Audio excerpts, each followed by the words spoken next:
like to thank Chazaq for having me back. Very much appreciate it. I wanted to speak today about the topic of expectations. And I really wanted them to entitle this year What to Expect When You're Expecting, which is an author of a popular book and the play on words. I think they didn't end up doing that. Maybe they're afraid of getting sued or something by the authors. But that's really what tonight is about, is what to expect when you're expecting. I think most people don't realize how much of their happiness and, in contrast, their frustrations in life are dependent on their expectations. Just to take a simple example, if you've had any type of simcha in your life, if someone's made a bar mitzvah, a kiddush, a bris, a wedding, any of these types of things, and you speak to the Baal Simcha afterwards, and you see that, I was so happy, so-and-so came, I wasn't expecting him to come, and so-and-so came, I wasn't expecting him to come. That's on one side. And the other side, he's like, gee, what happened to so-and-so? How could he not come? And, I can't believe he didn't come. And that's just a very small sampling of what really goes on in our lives. Because really, so much of our ups and downs during our days, even though we don't realize it, is based on expectations. Now, what is an expectation? Let's define what we're working with. An expectation is when our brains are forecasting the future. Meaning, when you walk into the bagel store, you expect that they're actually going to have bagels. Now, I've never been to an American bagel store that hasn't had bagels, but I have walked into an Israeli bagel store and they haven't had bagels. And I'm thinking to myself, you're a bagel store, how can you not have bagels? And I would expect that my expectation I thought would be met, and it wasn't met. We expect, hopefully, that when we get the car back from the car mechanic, that the car is going to work well and it's going to drive better than it did before. And hopefully that happens also. But that's also an expectation. That's also a forecast. Now that's in the smaller things in life. When it comes to our relationships, so our expectations play a much bigger role in our day-to-day happiness. When we expect certain people to call us and they don't, we're upset. When we don't expect certain people to call us and they do, we're happy. When we get married, there's certain expectations we have in our marriage. And those expectations largely determine as to whether or not we're going to be successful or we're going to fail. We have children. How we react to our children is largely based on expectations. If a 5-year-old boy takes a glass and smashes it on the floor, if a parent doesn't expect the child to do that, he's going to get very upset at the boy. If a parent expects, hey, that's what 5-year-old boys do. 5-year-old boys take things and smash them, then they're not going to get upset at their child. So the way our brains work is that they're constantly forecasting. And based on those forecasts, our days go up and down and our relationships go up and down. Now, where does this forecast come from? The weather forecast comes from satellites. How does our brain forecast certain things? Where do our ideas come from that we constantly are expecting certain things? So when it comes to people, the first place our forecast comes from is, what has this person done before? We expect people to continue to be the way they are always.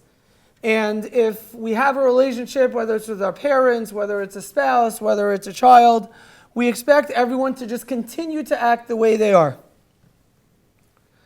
The second place our forecast comes from is the way I would actually like things to go.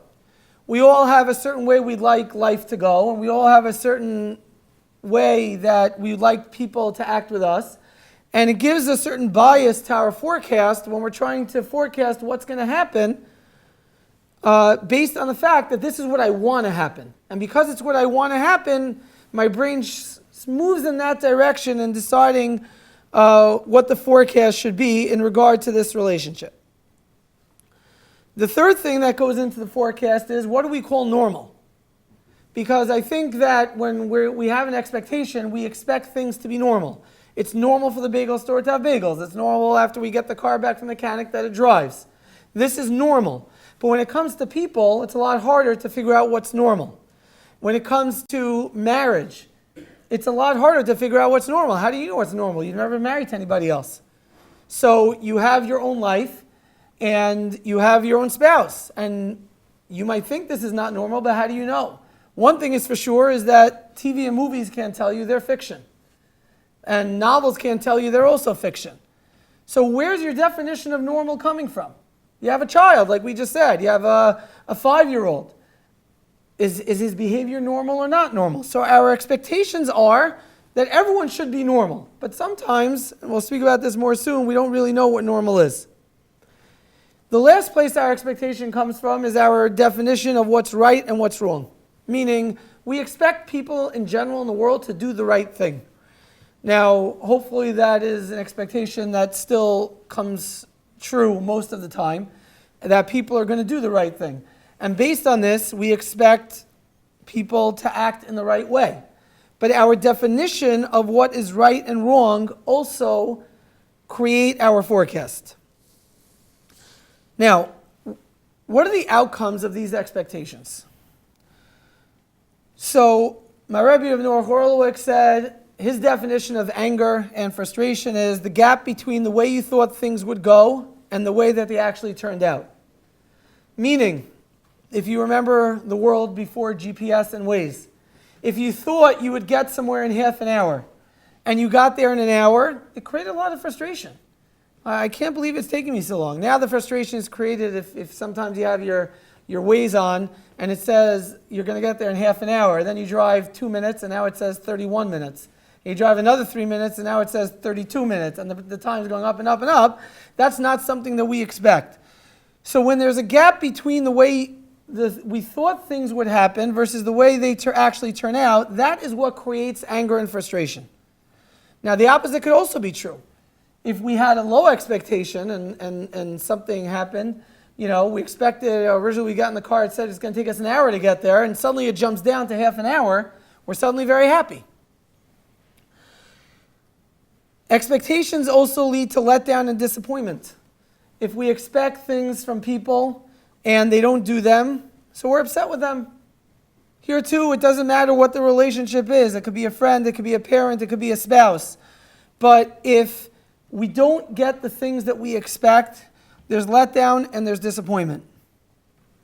And very often that also leads to jealousy, where we look at other people and we think, hey, they're getting this, why am I not getting this? And we end up being jealous of other people as well. Now, this only doesn't apply to our relationship with other people. It also applies to our relationship with Hashem.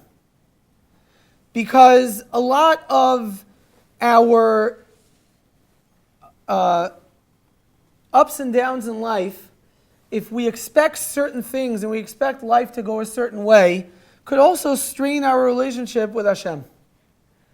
And we have to realize that how we deal and cope with expectations, which is what we're going to speak about for the rest of the night, will also have a great impact on our relationship with the Kadosh Baruch Hu. Now, everybody has expectations. To tell someone, don't have any expectations and everything is going to be, and your life will be good is true. And sometimes we can do that on a local level.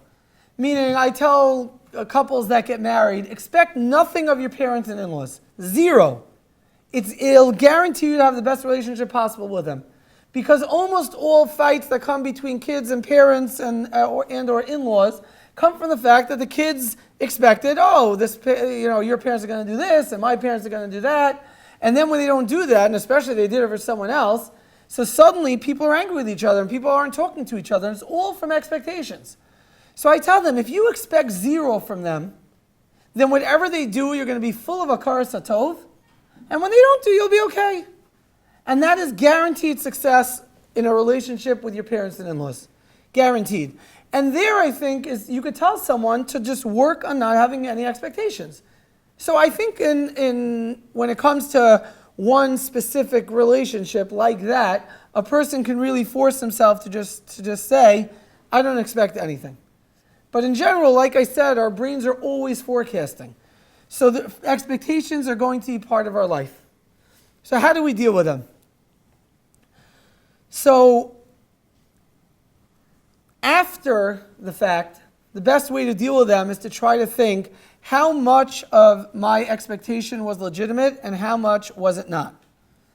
Meaning that when we do get upset, we have to start to think, wait a minute, did they really do something wrong? Did they do something so wrong?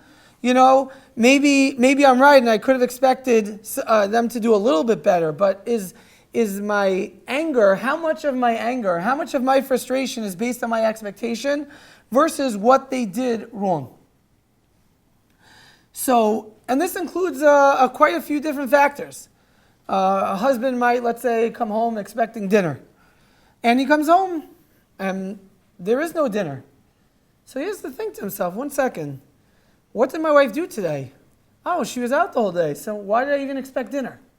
That could be one way to deal with that particular situation. But let's say she wasn't out the whole day. So now, come on, there is dinner. It's pizza bagels. Okay, so I might have been expecting steak, but there is some dinner over here. But how much of my expectation of steak was coming from reality versus how much of my expectation of the steak was coming from my stomach, where I really would have liked a nice steak for dinner? So here, if we bring back in the 4 things that we spoke about, which brings on our expectations, we could try to relate them to what is happening in front of us in order for us to cope with them. For example, we spoke about how part of our expectations come from what the person has done before. So it is reasonable to assume that things are going to continue unless the circumstances have changed. And very often circumstances change. A couple gets married, and so Shana Rishona, there's no children, and there's might be people's hours aren't too long at work, so your expectation is maybe a husband might expect the wife to have dinner every night. But if you've been already married for a few years and you have a couple kids and your wife's working full-time and you're working full-time, then the circumstances have changed. And if your expectations don't change, you're the one at fault. Because people have to realize in life that life is not stagnant. Life moves. And we have to move along with it. And our expectations have to move along with it. And if they don't, then we're the ones at fault at being frustrated and upset and not them. The second thing we spoke about was, what do I want to happen? So in that case scenario where a husband, wants that dinner, so it could be his expectation of that steak was something that was coming again from like what we said, that maybe it could be that he just has a particular desire for it, but it wasn't a realistic expectation either. The third thing we said was the definition of normal. So I think it's normal for a husband to have a dinner waiting for him when he gets home. Okay, who says you're right? And even if you are right that is normal, who says that's normal for your life? Who says that's normal for your wife? There are a lot of people out there, I have a lot of Talmidim whose wives are nurses and they work the overnight shift. So 3 nights a week they're out all night. I don't know if anything's normal in that type of marriage. Where the nights are days, days are nights, and, to say that anything is, just because you think something is normal doesn't mean that it is. So you have to investigate where your normal is coming from. If your normal is coming from what you see in the street and what you see in the media, so then you can know already your normal is not coming from a true place. If your normal is looking at other people, well, his wife does that or her husband does that, that's also not coming from the right place. You're only seeing them in front of other people. I once had a bacher in the Mir yeshiva came over to me and said, "Rabbi, I'm ready to get married." So I said, "Okay, why do you think you're ready to get married?" He said, "I go to people's houses on Shabbos and I watch the couples. So for a very long time I've been watching how couples act, and now I think I know exactly how to act when I get married." So I said, "You have learned one thing. You have learned how to act after you get married in front of guests, because that's all you've seen. You've only seen couples how they act in front of other people. You have no idea what it means to be married, because what goes on in marriage is behind closed doors." So when we look at other people and our expectations are coming from the fact that this is what everybody does, so we're making a big mistake because you're only seeing them putting on a show in front of you and in front of everyone else in the world. And the last thing we said is that what is your definition of right and wrong? And here too, when we say, well, it's only right that she does this, or it's only right that he does this, so again, we have to question as to where our definitions of right and wrong are coming from, because they could also be skewed based on the world that we're living in. So one aspect of dealing with their expectations is checking on them and asking yourself constantly, was this a legitimate expectation or not? Maybe I overdid it. Maybe I thought too much. Maybe I thought too little. Maybe I just don't know what I'm talking about. That is one way to cope with them. A second way to cope with expectations is not to be too invested in them. Meaning, we're not saying you should be a pessimist and always think, this is never going to work out, and that's never going to work out, and the bagel store's never going to have bagels, the mechanic's never going to have anything right, and there's never going to be dinner on the table, and no one's going to ever say thank you to me. You're going to be pretty miserable if you don't have some general, normal expectations. But the question is, how invested are you in them? If they don't happen, what happens to you? And so even though it is normal to have expectations of people, whether it's family and friends, but what happens if it doesn't work out? You have to think to yourself, okay, the world hasn't ended. Nothing's wrong. So if I didn't eat tonight, or if this person didn't show up, or, they forgot to call me from the doctor's office and I got there and he's not there today. Okay, it's a little bit frustrating, but if you're so invested in your expectations that everything rocks your boat, so that is something, again, for you to work on yourself. The greatest way to do this is to think about how do these expectations fit into your overall priorities in life? Meaning, putting perspective on things helps you get less emotional. If you think about what's really important in life, I think that, everybody would agree if they were asked when they weren't emotional about something, what the most important things in life are. Most important things in life are probably being nice to other people, having a good relationship with Hashem, being an Oved Hashem. I would say those are the things that people would probably list as being the most important thing in life. Yet, when you go to the bagel store, and there are no bagels, and you yell at the guy, how could there be no bagels in the bagel store? You call yourself a bagel store? There's no bagels here? So what have you just done? You took your expectation, you were so invested in your expectation that you went totally against one of the most important things in life, and that is be a nice person. Why? Over a bagel? Yet so many people are doing that. So many people lose their binon l'chavero over such small things. So it happens sometimes in the bagel store. It could happen sometimes in a shul.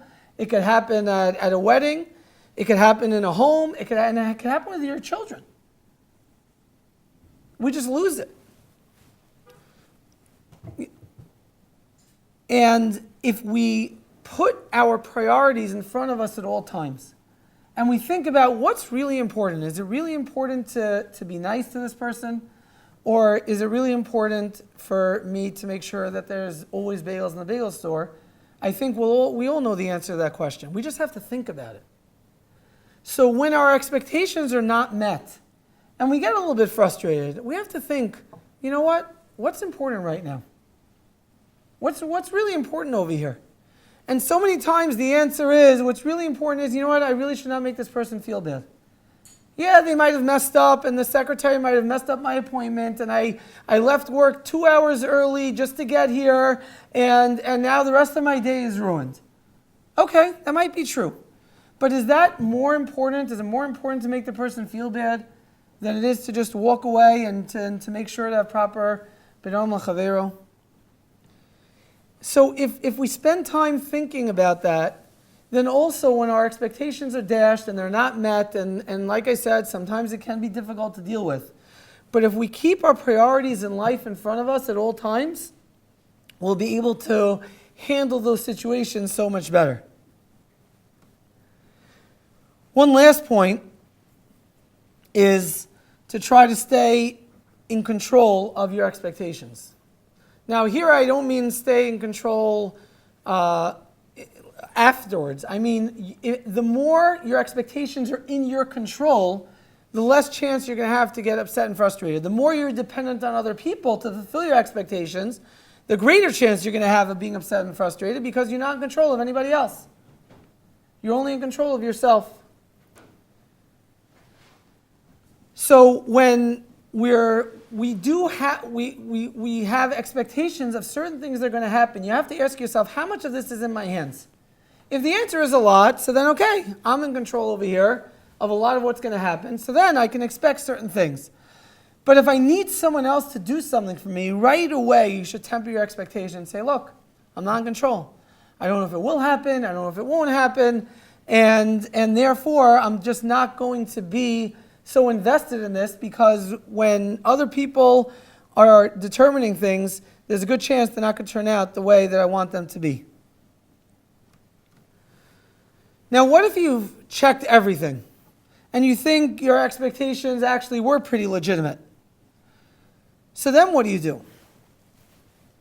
So part of having a real relationship with somebody is that you're able to talk to them about it.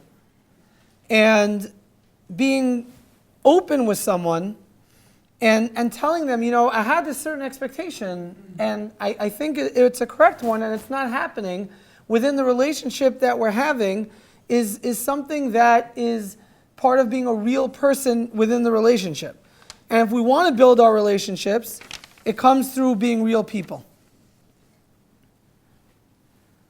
And people are not mind readers. Very often in marriages, people get so upset at their spouse because they had a certain expectation. The other person didn't even know about it. They didn't even realize that one side was so invested in this expectation, and they get so upset that over what happened, and the other person didn't even know about it. People are not mind readers.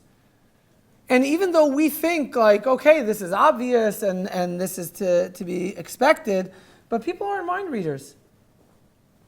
How many people out there get upset when they don't get a birthday present from someone? So many people out there get so angry. This person didn't call me on my birthday, and this one didn't call me on my birthday, and this one didn't give me a present. That's all about expectations.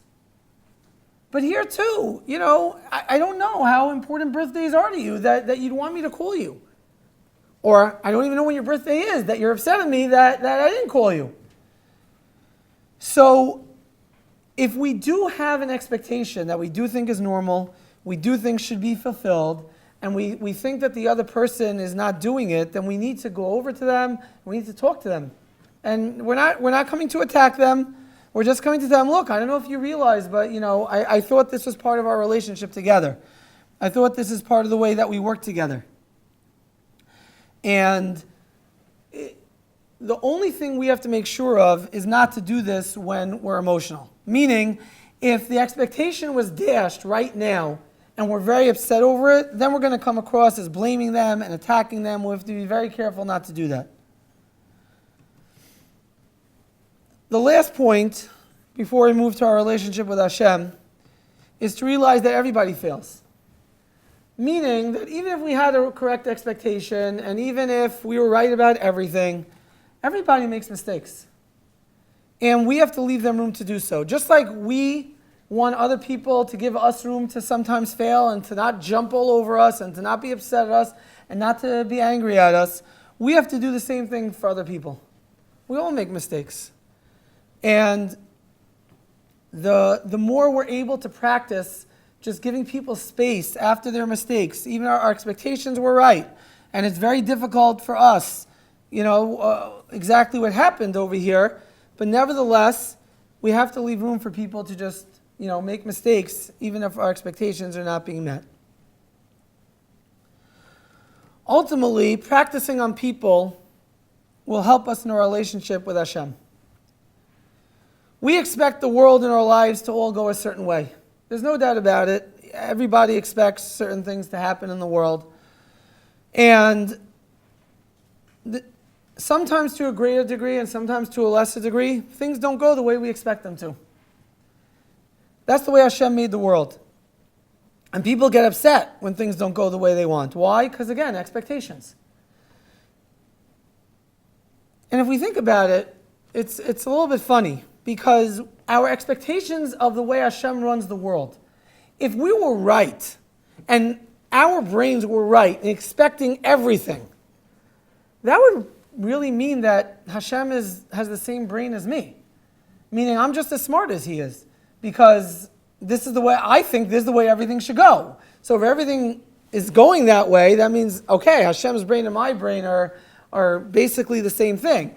I don't think anybody wants a God who is not infinitely wiser than he is. I think we all want that.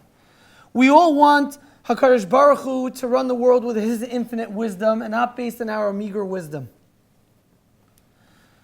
We need to have emunah in Hashem that he loves us, he knows what's best for us, and past that, we have to realize that if we are frustrated and we're angry with the way things go, part of our emunah is, you know what? Hashem knows best. That doesn't mean it's easy sometimes, doesn't mean it's a good thing, it's a happy thing, but Hashem knows best. We don't have to look further than yesterday's Parsha, where one of the happiest days of creation, when HaKadosh Baruch Hu came back to Klal Yisrael by the Egel Azav, after the Egel Azav, when he left them, and now he was coming back with the building of the Mishkan. And there was this tremendous simcha. Exactly at that time of simcha, Nadav and Avihu get killed. And you look at people think like, whoa, what just went on over here? Like Hashem, on the one hand, is coming back. On the other hand, there's this terrible tragedy. 2 out of the 5 acting Kohanim just got killed. And the Kohanim they were the ones that are going to do the service in the Beis HaMikdash. And if you try to think about it, the whole thing just doesn't make any sense. But our emunah is that that's okay. Because Baruch Hashem, HaKadosh Baruch Hu knows what he's doing. And in life, and the difficulties in life that everybody has, some bigger, some smaller, and we don't expect them to come. We never know what difficulties are going to be thrown our way. But when our expectations are not met, we have to realize, okay, Baruch Hashem, HaKadosh Baruch Hu is running the show, and that's part of our emunah. The first Ani Mamin in the Rambam is Ani Mamin b'emunah shlema shaboris baruch shemo hu boreo manig l'chol haberuim v'hu levado asa osav yaseh l'chol hamasim. If you wanted to know what I think is the key to not getting upset in life in general, not getting upset when your expectations aren't met, it's this Rambam. This first Ani Mamin, that I believe that Hashem is in control of everything. Yes, we have free will. And that's up to us. But everything else that happens to us in the world around us, no matter what it is, it's all straight from Hashem. If we really have that faith, that is the key to not getting upset. Not at life and not at people. The combination of emunah and that he is in control. When I was Shana Rishona, I lived here in Kew Garden Hills, 13747 70th Avenue, for a little bit more than, or somewhere around a year and a half. And during that time, at some point, Rav Israel Tauber Shlita came to speak in Rabbi Olbaum Shul on a Motzei Shabbos. And I went to go hear him. And it was about Shalom Bayis. And were you there that you're nodding your head? Okay, fine. So the whole talk was actually about this Rambam.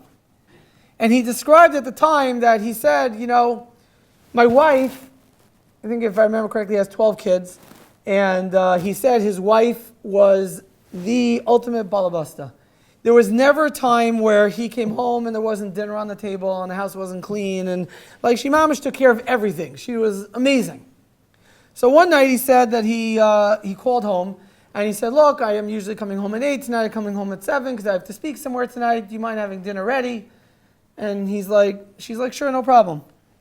So he comes home at 7 o'clock, no dinner, looks around, nothing in the oven, and his wife's talking on the telephone.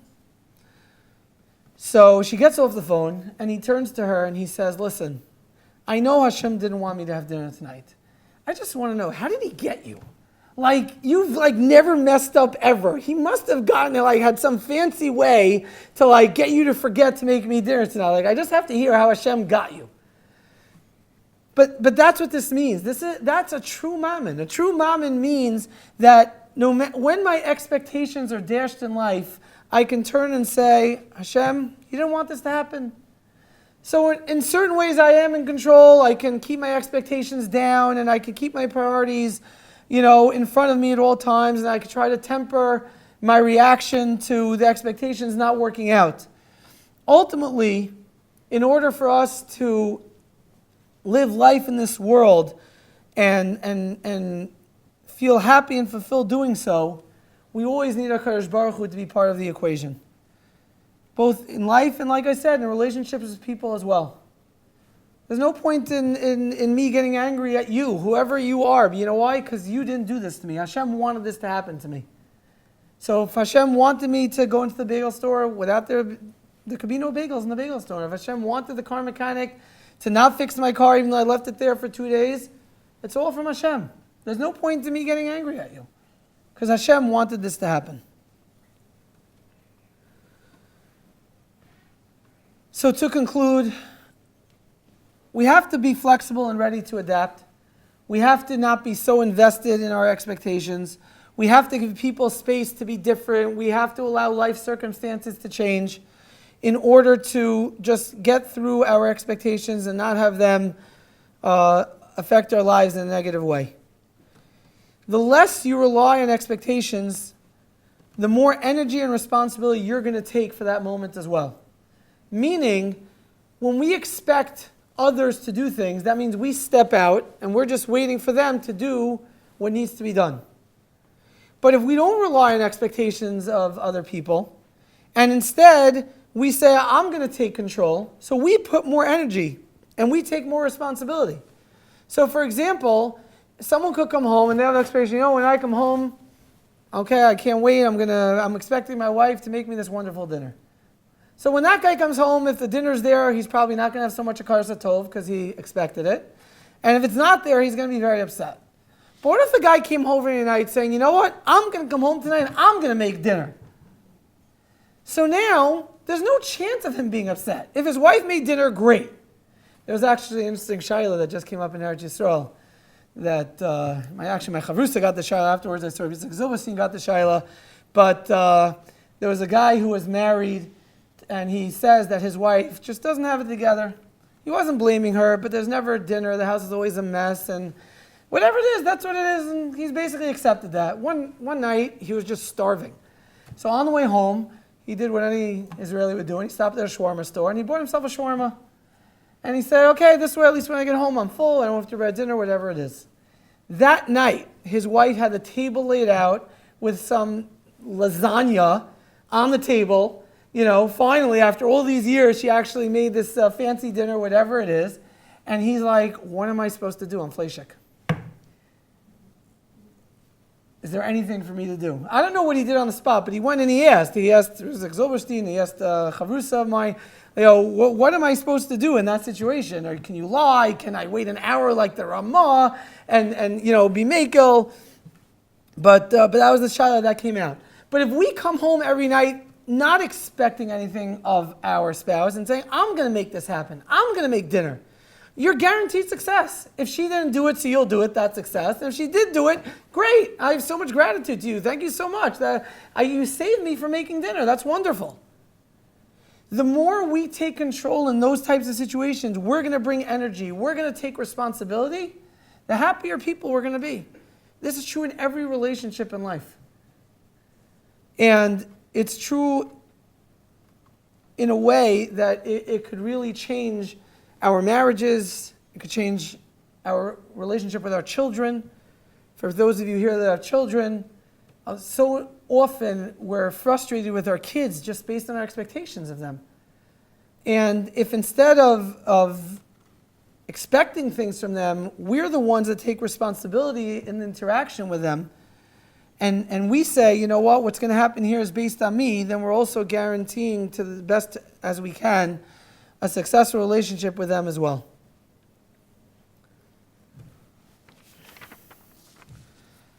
I like to finish off by quoting my Rabbi Yaron.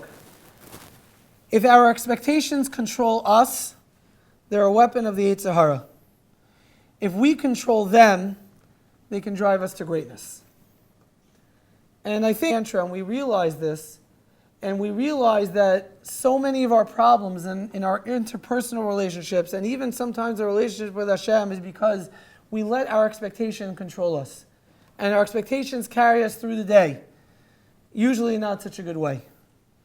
But if we become in control of them, and we think about them, and we put a priority straight, and we see areas that we can actually take hold of the situation ourselves, then they could actually drive us to become great people.